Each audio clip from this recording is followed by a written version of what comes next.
Hey everybody, I'm Evan Hammonds for Bloodhorse.com. Welcome to After the Wire, where there were some top efforts up north that should have major, and I mean major, implications for races the first weekend of November at Santa Anita at the Breeders' Cup World Championships.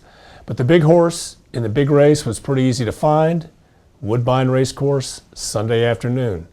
Now there was a reason why Wise Dan was the 1-2 favorite in the Rico Woodbine Mile Stakes.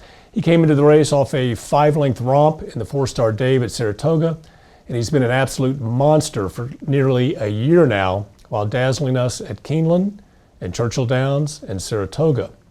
Now in the Woodbine Mile, Wise Dan got a great trip under John Velazquez. He scooted up the hedge to get into a nice stalking position in third, tracking honest back-to-back quarter miles of 23 and 3 and 23 flat. The duo was able to ease off the rail, get between Worth Ad and Arctic Fern around the bend. Wise Dan took command early in the stretch, and there was no looking back. Now his stride looked nice and easy, just like he was in a gallop, and he fired a 23 and 3 final quarter while being hand-ridden by Velazquez, who we all remember was just entered into the Hall of Fame last month. Breeder owner Morton Fink was quick to mention the Breeders' Cup Mile after the race, but trainer Charlie Lopresti confirmed what everybody else already knows. Wise Dan is best on turf and synthetic. They're not ruling out a shot at the Breeders' Cup Classic, and with a horse of this caliber, I wouldn't either with 7 weeks between races. There's nothing better than knowing you've got a good one with options. Let's wait and see. Wise Dan will be formidable wherever and whenever he shows up next. Now the Woodbine Mile has always been a key race for the Breeders' Cup.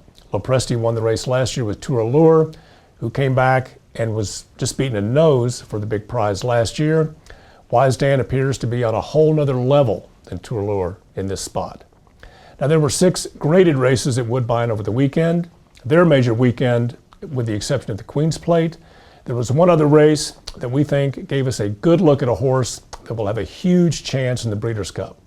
The Breeders' Cup race in question is the Breeders' Cup Juvenile Fillies Turf, an early race on the Friday card at the Breeders' Cup that could help set the tone for the whole weekend. Spring Venture's impressive win in the 1 mile Natalma Stakes on Saturday was the kind of effort that, if repeated, could land her and Stoneway Farm and owner Gary Barber with some Breeders' Cup glory. Showing poise and patience beyond just her 1 start before the Natalma, Spring Venture sat in mid-pack down the long run of the Woodbine backstretch and was checked not once, but twice under jockey Patrick Husbands. Now she still had a lot of ground to cover when they turned for home, but she responded with an impressive turn of foot and won the race while being geared down.